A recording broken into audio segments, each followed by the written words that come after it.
Hey kids! Today it's math magic and we're going to be learning about related rates. I'm no doctor, but this doesn't look normal. I feel like this should not be on fire. We're dealing with math. We need all the fire we can get. Anyways, warning. If you don't get calculus or the thought of derivatives makes you want to bawl your eyes out, you might want to pause the video and refresh your mathematical memory. Okay, so related rates. What are they? Are they like some sort of rating system for your relatives? Like, oh, that aunt, I love that aunt, but that uncle, he doesn't rate the best. Are they a method of determining what else you might rate highly based on previous experiences? Are they a rate of how your family grows? Well, actually that last one could be. In mathematics, they're precisely what they sound like. They are the rate of change of one variable as it relates to another variable's rate of change. Now, they rely pretty heavily on implicit differentiation. If you don't know what implicit differentiation is, there are links in the description that will help you further your knowledge and better understand how they work. To quickly review, you use implicit differentiation when you can't get a variable like y by itself, and you need to solve the equation with y in it. Now, like I said, related rates are used to find the rate of change of a variable by relating it to another known variable's rate of change. As an example, in geometry, the area of a circle changes as the radius changes. They're related. Now, related rates have applications in everyday use, such as mathematics, science, economics, and tons of other places. Even places like cops. Cops use related rates when they use a radar gun. You know those little thingies in their car that if you're going 9 over, it tells them you should get pulled over? You know, those fun little things? Yeah. Those use related rates to calculate your speed. Also, when it comes to related rates, always draw a picture to help you visualize the problem.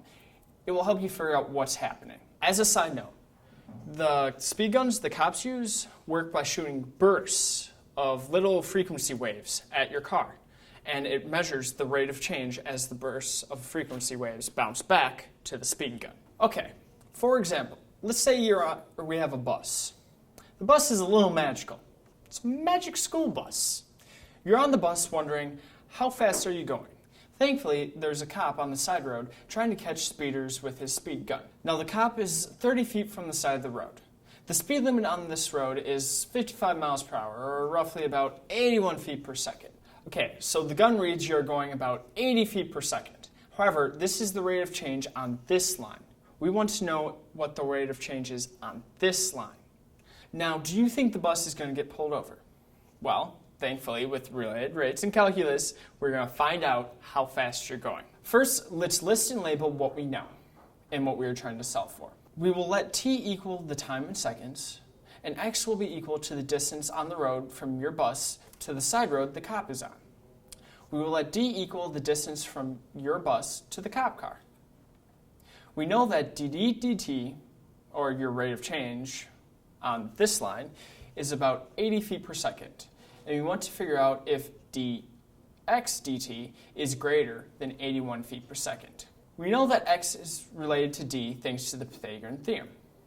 30 squared plus x squared equals d squared. So now let's differentiate this problem up. We're going to start with this. Differentiated, it will look like this. From here, we will get dx dt on its own, so we have this. Now we can start plugging in values. At the moment the cop shot his radar, d equaled 50 feet. Using the Pythagorean theorem, we know that x equals 40 feet at that moment.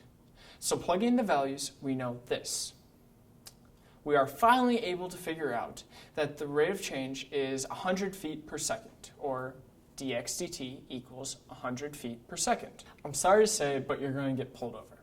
Actually, no I'm not, because it is about time Miss Frizzle got in trouble with the law. She is the worst teacher ever. She's endangered the kids' life, she's entered the kids without permission, and she had them fertilized by salmon.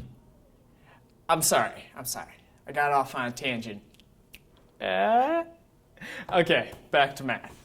Okay, now that we have that settled, let's try a harder problem. Now, if you thought that last one was hard, I'm sorry to say it, but that was one of the easier problems as far as related rates go and the equations involved with them. For this one, we were going to try a cone being filled up with water. We can't be wizardly and magical without a hat, right? Lucky for us, my lovely assistant has got me a wizard hat. Well, thank you. Well, hey, ladies, he's single. He got 33 on his ACT, and he knows how to have a good time.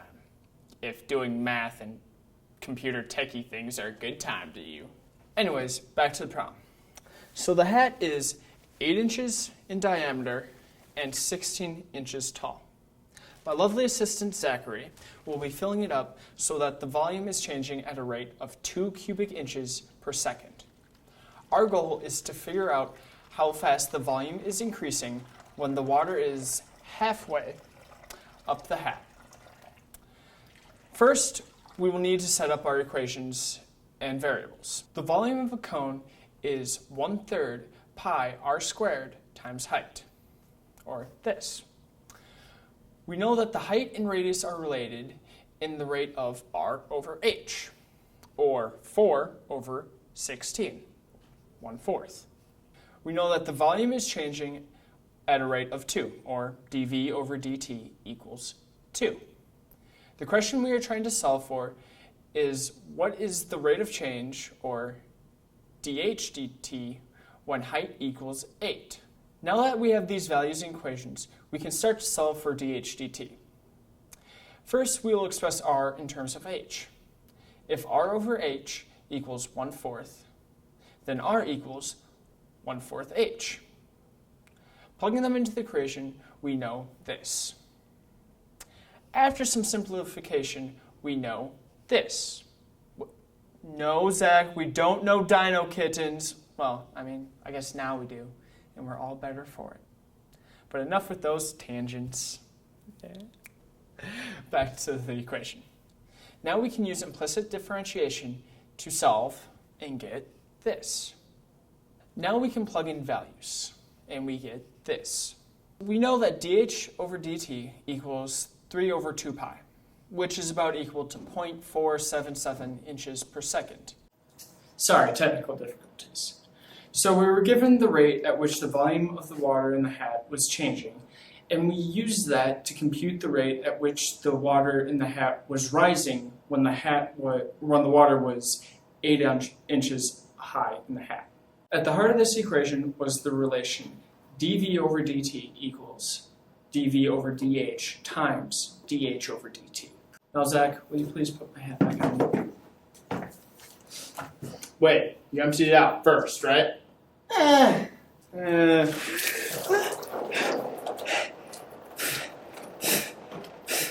Hey guys, so my underwear's a little wet. Anyways, oh, that's cool. So that's related rates. We used rates that we knew were related to find rates that we didn't know. I'd like to say thank you to Mrs. Johnson for being super great, for being such an awesome teacher, and for checking this script over. And for helping us all throughout the year, teaching us this stuff, and just for being a great person. You're awesome. Thank you to Sears for their equipment, even though the technical difficulties, you're still awesome. Thank you to Zach for being an amazing assistant, and for water on my head, and for the great animations that I'm sure are in this, and thanks to me for the script and the super acting, even though I messed up like a bajillion times. Thankfully, only had to take the water shot once. Okay, my underwear's wet. I'm out.